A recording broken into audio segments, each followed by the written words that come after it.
Assalamualaikum warahmatullahi wabarakatuh. Ini menyambung seperti yang terakhir sampaikan pencapaian kita kemarin luar biasa. Tepuk tangan dulu. Namun di sini detailnya akan kita lihat bersama-sama.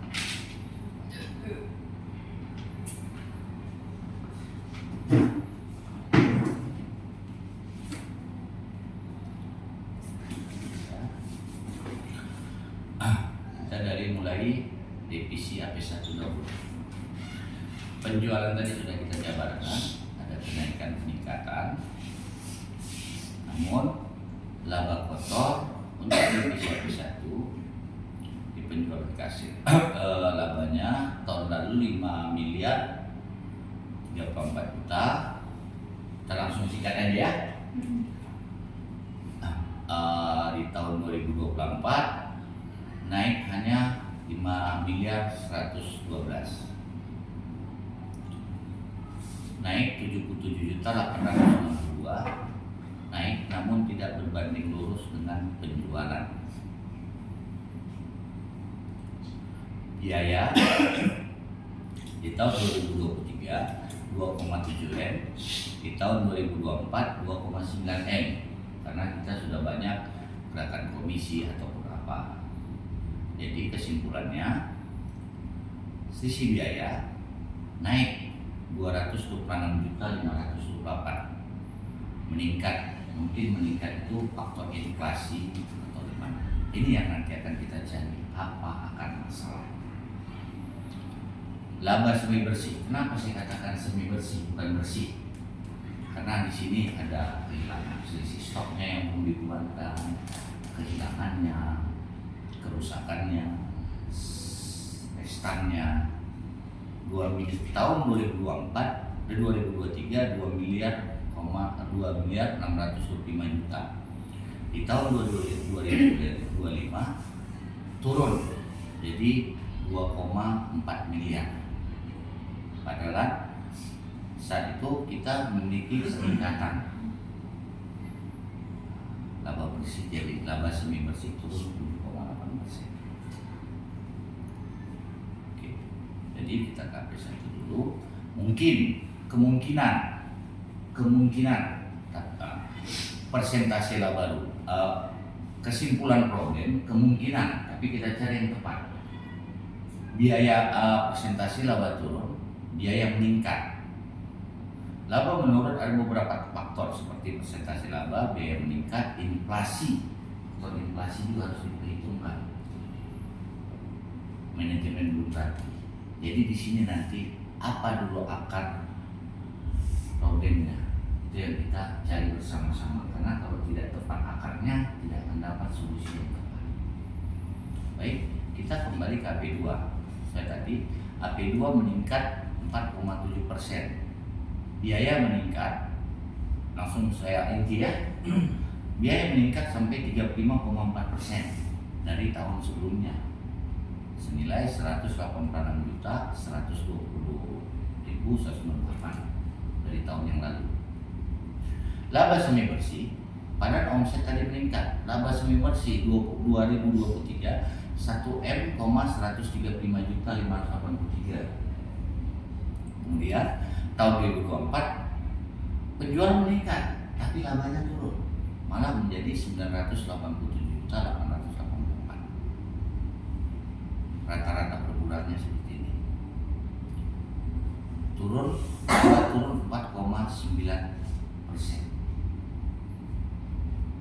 Sama. Jadi problemnya kita hampir sama semua. Oke, AP4 tadi sudah kita lihat. Biaya ada peningkatan sekitar 16,3%. Artinya biaya tahun 2023 822 juta 7.000 rupiah. Di tahun 2024 meningkat menjadi 955 juta. Selisihnya atau balance-nya, kenaikannya senilai 133 juta 698, meningkat. Jadi saya katakan boleh inflasi jadi itu ada, itulah perhitungannya.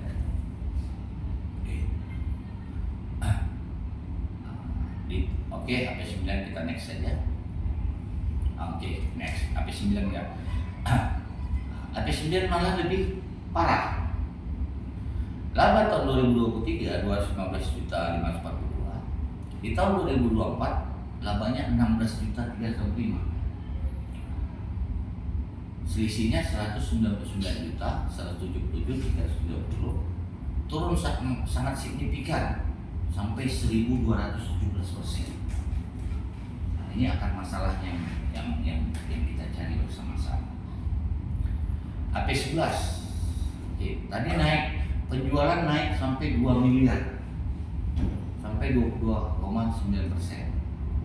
Namun di sini untuk biaya dia juga meningkat dari 996 juta 588 menjadi 1 miliar 289. Peningkatannya sampai 292 juta 514 822. Indikasinya saya kok terpikir penyicilan beraset. Namun waktu di tahun 2023 juga terjadi penyicilan aset. Namun di sini kita cari benar-benar apa akan masalah. Jadi di tahun 2023 laba semi bersih 1 miliar 126 juta 265. Omset naik 22,9%, namun laba semi bersihnya malah jauh turun signifikan menjadi 739 juta 291,97. Selisihnya sampai laba itu 386 juta 973,906, turun signifikan sampai 52,5%. Kenapa saya kumpul rekan-rekan di sini semua? Kan seperti itu. Jadi secara performa sebenarnya kita bagus dalam penjualan, tapi ada beberapa faktor yang harus kita cari. Jadi kan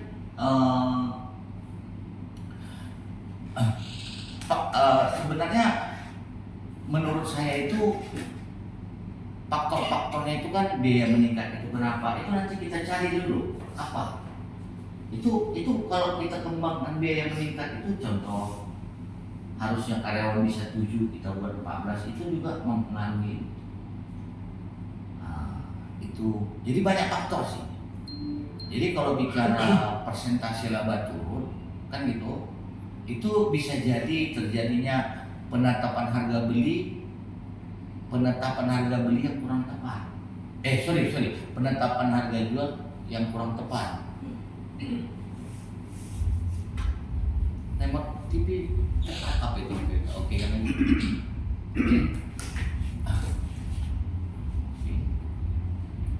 Jadi umum kita masalahnya semua divisi, cuma presentasinya aja yang. Jadi penjualan kita meningkat, biaya kita meningkat, persentase laba kita turun, sehingga terjadi endingnya seperti ini.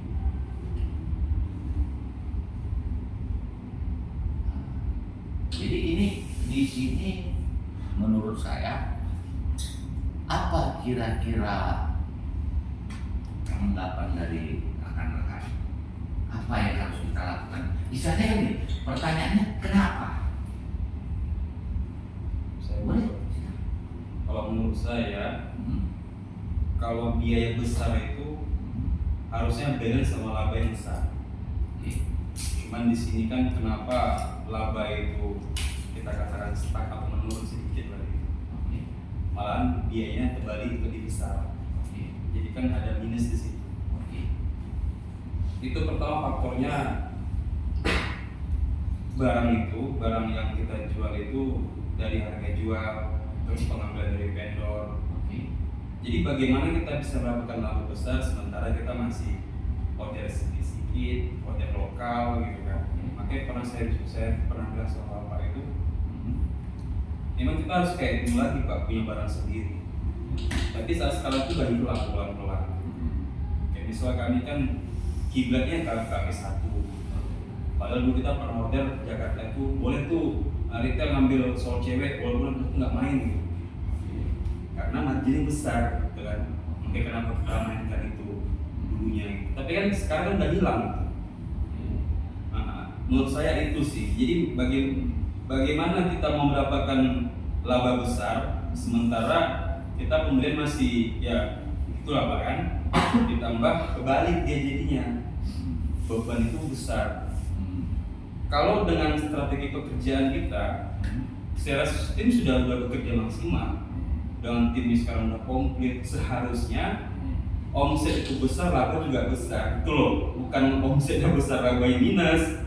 Saya kalau walaupun saya orang awam, saya sebagai bos, saya mendingan omset saya itu biar aja start, tapi laba saya meningkat begitu.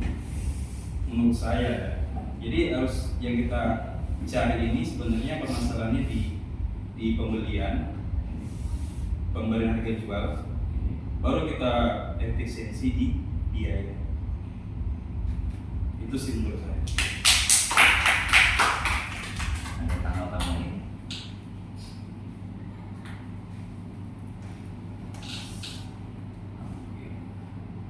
Jadi benar kata Pak Yudi itu salah satu.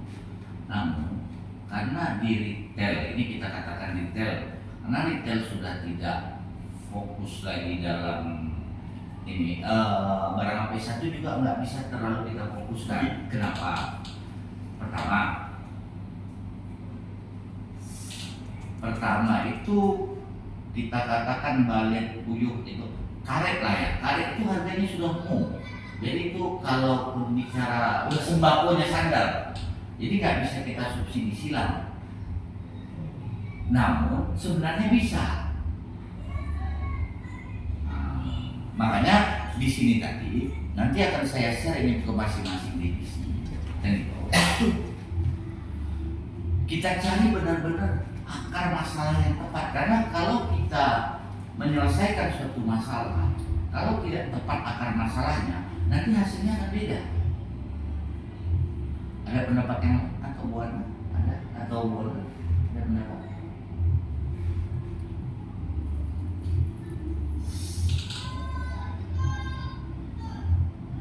Jadi di sini kan mungkin rekan-rekan juga bertanya kan, kita katakanlah, kita contohkanlah, kita ke HP11 signifikan naiknya omsetnya bagus, luar biasa, 2 miliar sekian. Tapi ke ending akhirnya di mana gitu. Cuman kita kalau mau mencari akar masalah, rekan-rekan itu jadi betul-betul dari data itu kita cari aspeknya. Kalau sementara yang saya dapat itu tadi biaya meningkat wajar, hidup ini Indonesia inflasi, jadi itu yang harus dihitung. Makanya itu tadi Pak tambahan. Ya itu tadi yang saya bilang tadi. Ya, gimana kita udah ngeluarin biaya besar nih, namun pembelian barang kita masih terbatas. Oke. Bagaimana kita mau menumbuhkan di tambah besar? Ya kan? Kan udah kebalik kan sebenarnya. Menurut saya ya, harusnya itu balance gitu. Biaya yang besar, laba itu juga harus naik. Seharusnya gitu. Itu udah nggak bisa lagi direvisi lagi tuh Pak. Itu problemnya di situ sebenarnya. Tapi kalau kita pembelian seperti ini, ditambah biaya yang kita buat seperti ini akan terus begini. Artinya kalau misalnya pembelian di bidang apa ini? Macam contoh kami kayak retail sekarang kan omset naik kan karena ada sembakonya gitu kan. Jadi dengan ada sembako kami itu berdatanglah daya kunjung yang meningkat.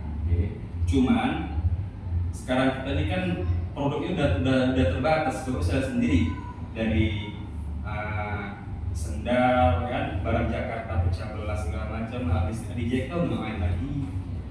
Variasi motor saya udah terbatas juga karena IPN udah mau tutup. Jadi laba itu menurun Pak. Sama juga DP1 kan udah banyak produk nggak ada kan. Hanya Paylan sekarang yang kita unggulkan. Jadi makanya saya bilang risetnya ini. Jadi kalau misal Ini bicara pilot dulu ya. Kalau kita andalkan barang lokal, jangan harap. Karena saya mencontohkan AP9 yang ramainya pengunjung. Ramainya pengunjung, tetap di filenya. Balik di situ saya ada datanya. Handphone itu balik cuma 3 pasang Pak, sekian ribu orang pengunjung. Puyuhnya cuma paling 2 pasang. Kalau bicara sendalnya. Namun poinnya tadi kan ada Bapak bilang pembelian grup. Itu yang dari dulu kita tak sepakat. Dari dulu ada aja problem kita. Misal, karena sudah terutama divisi AB 11 sampai 4 ini kan berubah lebih ke non-fraud ya. Dari dulu problem kita ini kan begitu. Itu terutama mungkin kalau saya nggak ada. Kenapa? Kalau membeli grup itu bisa. Cuman kan terjadinya sudut pandang yang berbeda. Contoh kita kemarin membeli pecah belah bersama. Ya, masalahnya semua purchasing di situ Pak. Oke. Jadi seperti itu. Jadi seleranya masing-masing. Susah memang kalau gitu sih. Jadi kembali biar singkat waktu kan gitu. Jadi kalau kita bahas panjang lebar nanti di general meeting kita bahas. Ini hanya sifatnya saya pelaporan kan gitu. Agar sama-sama kita cari akar masalahnya yang tepat.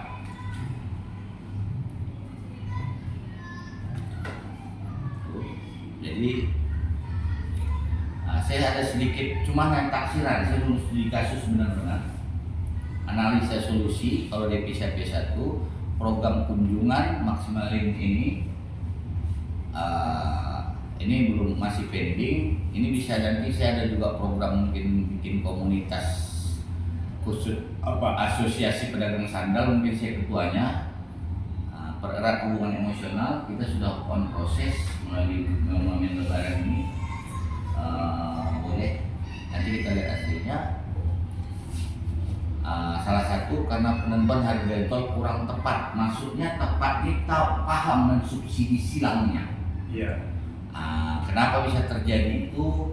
Sebenarnya kalau yang seperti Pak bilang harusnya omset naik, laba naik, itu hanya penetapan harga jualnya. Jadi maaf, kalau hanya misalnya barang Jakarta saya kurang setuju. Kenapa? Saya banyak terakhir ini saya nggak aktif di sini, saya banyak jalan ke toko retail, yang itu atau retail rekan-rekan yang maju lah ya, rekan-rekan yang maju. Saya lihat tidak ada pengaruh, dia jual mahal tetap laku seperti itu. Jadi mungkin di sini poinnya tadi kan gitu. Yang perlu saudara pahami semua, tidak ada toko yang benar-benar murah semua. Seperti itu, makanya saya bilang lagi solusi awal karena penentuan harga jual kurang tepat, makanya solusinya penetapan harga jual harus tepat dalam melakukan subsidi silang, karena bisnis itu retail namanya subsidi silang. Kalau efisiensi biaya ya nanti bongkar semua biaya, makanya akan masalahnya Pak ini rekan-rekan waktu mepet ya, bisa tutup aja. Saya rasa problemnya sama, hampir sama semua.